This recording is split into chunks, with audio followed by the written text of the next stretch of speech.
want to talk about the poem that went viral, Meeting My Younger Self for Coffee, because it took off in a massive way earlier this year, I think it was. First, can you tell us about, I don't know if you have it easily accessible that you could read it to us. Basically, how it went down was I had turned in my manuscript for this book in August of last year.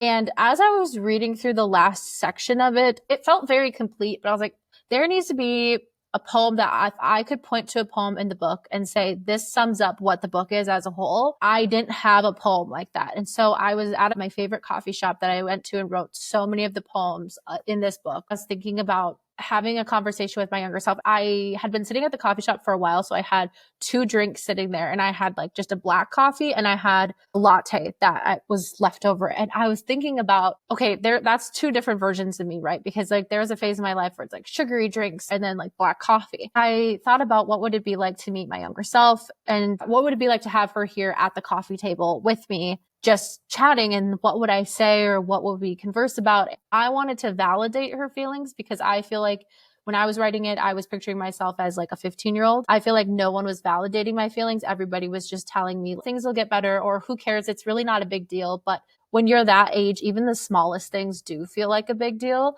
So the conversation I wanted to have with her was kind of went that way. And I wanted to just talk about how different we are in the way that we kind of show up and what we look like, but also too that I'm a person for her to come to that she didn't have. So that was kind of the idea for the poem.